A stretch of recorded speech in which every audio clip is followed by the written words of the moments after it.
Okay, here we go with number 1. Know what gardening zone you are in. Zones are determined by the average low temperature in the year. And here in Connecticut, it's between a -5 and +5 degrees Fahrenheit, depending on what chart you look at. We are actually straddling zone 6A and 6B. The zone tells you what things will grow well, whether you have enough time to grow some things. It will also help you to determine whether some things that are actually annuals will behave or can behave like perennials. And we'll talk more about that when we talk about planting seeds. But knowing your zone is number 1, most important.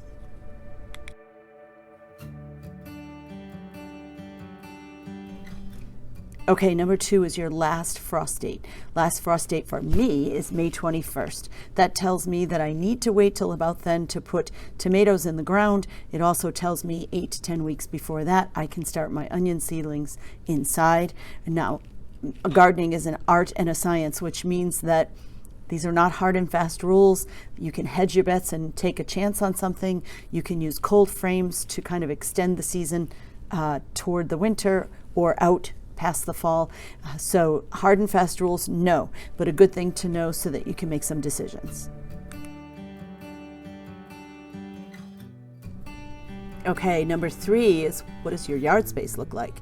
And where does the sun go? Spend a couple of days plotting, planning, or mapping your sun path. Where does it rise? Where does it directly hit the yard? And for how many hours? That'll help you decide if you're going to put an in-ground garden, where the best place to put it is, or where you're going to put your container stuff. So just remember to take a good look at that before you make any hard and fast decisions about what you're growing or where you're growing.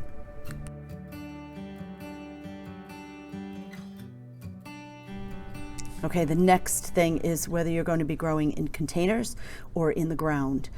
I have a combination of both. You might have a combination of both or would like to. My in-ground garden is also mostly in raised beds. Raised beds help you to control your soil and the condition of your soil a little bit more.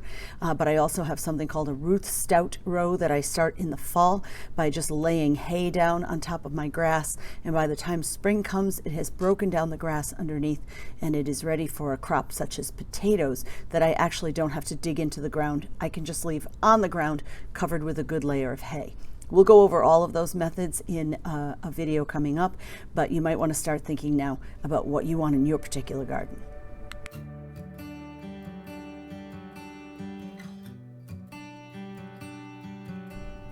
Number 5 is one of my favorite topics, which is, are you growing to grow food, or are you growing partly for aesthetic value as well? That will help you design your garden in a way that is beautiful and brings joy, and will also help you pick plants that add some aesthetic value to the garden. I kind of think even vegetables add aesthetic value to a garden depending on how you grow them. Beautiful trellises, artistic ways to hold them up and to stake them, and of course interspersed with all kinds of flowers, especially my favorites, which are zinnias and sunflowers. So be thinking, am I looking just to grow a lot of food, or do I spend a lot of time in that garden and I would like it to be beautiful and have it bring me joy?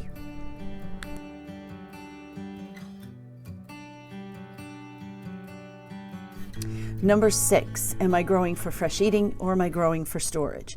Fresh eating meaning that you're going to grow for the summer, you're going to pick those tomatoes and cucumbers and herbs and make a salad every day, and when the garden goes to bed, you are planning to buy your produce for the rest of the year at the grocery store. Or are you also planning for storage? Now that will help you determine how much of something you're growing. Obviously, if you want those pickled beans to last you until the following growing season, you need to grow more of them. We can talk about various methods of storing in another video, but things like freezing or canning or mimicking a root cellar. I don't happen to have a root cellar, but I can mimic the conditions fairly well somewhere in my house. So are we growing just to eat fresh in the summer, or are we going to grow food to store for the winter?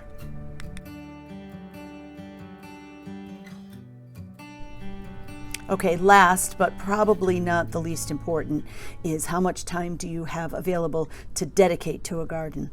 I am a full-time worker from September to June. As you can see, I'm still in my classroom today, and I have about the middle of June to the third week of August free. but oftentimes things are coming into harvest when I'm going back to school.